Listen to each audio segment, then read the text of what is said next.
work a lot with the SlurryKat brand.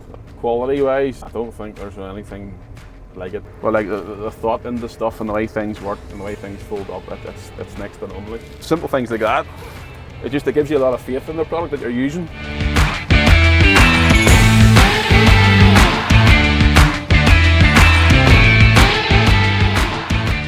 I'm JD Townley. I'm part of JD Townley Son agricultural contractors. We're based in Ballygown. We cover a wide variety of work from silage through to cereals, combining, ploughing, and do slurry as well. We'll work a lot with the SlurryKat brand. All our tankers, dribble bars and reelers is SlurryKat. We've been dealing with SlurryKat coming up to, I would say, 20 years now. So we're drawn here today. I've got 3 tankers drawn to me, and I'm in the dribble bar, and they're drawn to the gate. They have each tanker has a DODA pump and a DCI arm, so they draw the pod at the gate and let their load off with the DODA pump, send it down the slurry lines to me, and I spread it in the field with the dribble bar. So it keeps them at the gate and keeps the road clean, and it saves a lot of time that way. At the minute, I have 3 lengths out, which is 600 metres, and then boys just pump to me at 1000 RPM. It takes maybe a couple of minutes to empty, but say I get a wee bit closer in, I don't need as much pressure, so I'll get them to reduce their shaft speed, but it still takes a couple of minutes to empty. Generally, I'm watching the flow meter all the time. Each tanker they're bringing to me, I can watch it as well. Saves any trouble. I can see how many cubes they're bringing. They're all bringing in around 12 cube, which is about 4,000 gallons, so they're bringing what they say they are roughly. But the system I'm using today, it's brilliant because the 3 tankers, each tanker's taking 15 minutes to come back, and he's just going to the gate and dumping his load off. Whereas if he was having to come into the field and spread, he's driving across 3 fields, he spreads his load and then he goes back. So it keeps the gutters off the road too, so the drawn to the dribble bar in the field is definitely quicker and a lot cleaner as well. We did have 3,000 gallon tankers, and we looked at getting a wee bit extra capacity, and we thought of buying another 3,000, but there's places I'm going to and 3 tankers just runs nicely in a circle. They're not waiting in the yard and they're not waiting in the field for each other, and there's places if I had 4 tankers it'd be too many. So it's every tanker is bringing me an extra 1,000 gallons, so it's the same as an extra tanker. We're running 3 of them. The tankers that we have, we've got full brackets for overhead booms if we ever go down that route. We've got brackets on the back for dribble bars if we go down that route too. Total pumps on the front with DCI arms, steering axles, 4,000 gallons. So now with full length sight glasses. That's a whole lot better. Years ago you had the wee bubble sight glass and you seen one point of the tanker and that was it.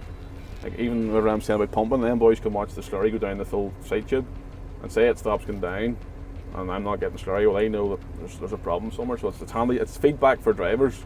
They can see what's happening, so they can watch their litres in our diesel, and they can also see the slurry going down the sight glass. And then we'll have the DCI arm on the left, and we'll have the lazy arm on the right. So if we're on the roadside, because it's on the left, you're sitting in a flow of traffic, and you're going the same direction as the cars. You're not having to cross the road or nothing. Everybody has a lazy arm pod, and then we're running 2 with the DCI pods. We bought 2 this time, so it's a whole lot easier. So one man can pick his up while the next man's setting his up, so it's just a whole lot quicker. These new pods, you can nearly throw them on your shelf. They're a whole lot lighter and more compact and fit onto the side of the tanker in the cradle. Tankers on the road, they're very steady to tow. There's good running gear in them, and there's good air braking system on them, and steering axle too.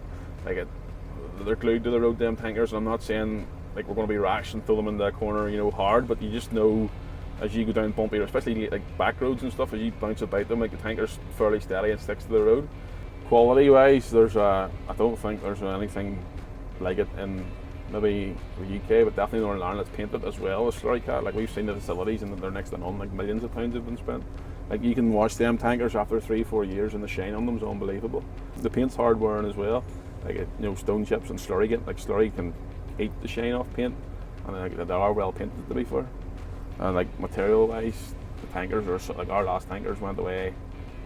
They could have been 8-9 year old, and they went away. They looked as good as new. The day they come, they went away. There wasn't like holes coming in the metalwork or framework. Like they were solid tankers, like so they were. But like the thought in the stuff and the way things work and the way things fold up, it's next to none. Like it's well put together equipment, and that's why we keep using it. We're now on our 3rd SlurryKat dribble bar, and we've went back ever since, and that's why we keep using it, just because it does well for us. Like the SlurryKat brand, it's working really well for us. Like we turn up, spread the slurry without too much drama. you know, and pack up again and go home. And there's simple things too, like there's certain brands on the market, I don't know why they would do it, but like their dribble bar pipes flap about in the wind and doesn't leave it looking nice and neat and uniform, whereas the SlurryKat, even the SlurryKat pipes, down to detail like that, the pipes are all leaving at exactly 50 odd centimetres. We've been friendly with Garth for a long time, and what I like about SlurryKat, they're not afraid in the way, you know, say you have an idea or an opinion, they're very approachable, you can go tell them and you can speak to them. I like that point of view, that they're very approachable and you can go to them with ideas and different things, and they're also quite an innovative company too. Like from our first dribble bar, the 9 metre dribble bar, she was big and bulky. This was 15 years ago. You know, we've now went to these 12 metres, they're lighter, they're slimmer. Just they're a well finished product, and there's a lot of science behind the product too. It's not as if Garth just does something because he wants to do it. You know, there's a lot of science behind it, and we meet him at all the shows. He goes to a lot of the shows, along my show, and I'll explain to you why his pipes are spaced at 50 centimetres or whatever, because we've always wondered why they aren't closer together. And Garth was happy to tell us that the science says, you know, it was 50 centimetres was ideal placement. So simple things like that, it gives you a lot of faith in the product that you're using. So I would be like the secondary dribble bar driver, if that makes sense. So there's another fella who does most of the work. So I wouldn't do bits and pieces, but for me, like, it's very, very simple to use. It's easy to get the grasp with, like it's very straightforward. And then we are using the SlurryKat couplings, and they are absolutely fantastic. We're a bit unsure going to them at the start, and we're speaking to Garth, and he was saying, like, you'll be fine. We were unsure, like if you were down, your face close, trying to pull it apart, and there's pressure on, what it would be like. But Garth says, look, you'll be fine. If you don't like them, you know, you can change back, and like we wouldn't go away from them now. They're brilliant. We've never had an incident at all. Never had an incident at all where the SlurryKat coupling has opened on us. Like once you have that closed, that coupling's closed. It is brilliant. You can reel up 600 metres of pipe in the one go, even 800. So I have it at the minute. I'm using a double drive front reeler, and I have all my pipe joined together. And if I get a straight pull, I can just reel it up in one go without taking couplings off. So it's a whole lot faster that way too. Taking the couplings apart in the field, like you just take the clamp off. Sometimes if there's pressure, it is a bit hard to get off. You just give it a kick. But like the coupling stays together. You walk back 5-10 yards, give the pipe a shake, and it falls off even under pressure. Like, it is brilliant. I do love the SlurryKat couplings now.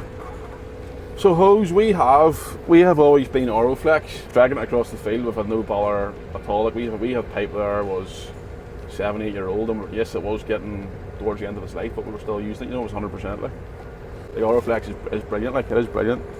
I was sad enough to take a video for TikTok, reeling up the full length of the pipe. I think it was about a couple of minutes. Like, but no, the double drive now. Like, if you are, depending on what you're doing, if you're pulling maybe more than 1-2 lengths of pipe, yes, the double drive's brilliant, but it's a wee bit slower if you're, you know, if you're just pulling one section at a time, because it is splitting the oil flow, it would be slower, but it's got far more torque. But because I'm always working with tankers, I'm always pulling, like I'll always reel up 600 metres in one go. So it suits me for that there. It's definitely quicker than if I was getting out and joining couplings all the time. But like if I was pulling 200 metres at a time and never going any bigger, I would go for the single drive one, just because it doesn't need as much torque and it's a bit quicker. We're always trying to be fair. Like anywhere we can pass the saving on, we'll pass the saving on. With the flow meter technology, we're seeing how much we're using. You know, we're measuring diesel. We're seeing how much diesel we're using. You know, we can work out diesel per cube, the cost per cube, and like our dribble bar or the DODA pump, the main DODA pump, will change to around the 5-inch pipe work, and you know, there's far less drag in the system, and it's pumping a whole lot more efficient. So like if we can pass that on, we can pass that on. Now the last couple of years, just the way price inflation has went, it's not as if we can pass on a reduction. All we're trying to do is swallow as much cost as we can without passing the cost on to the customer.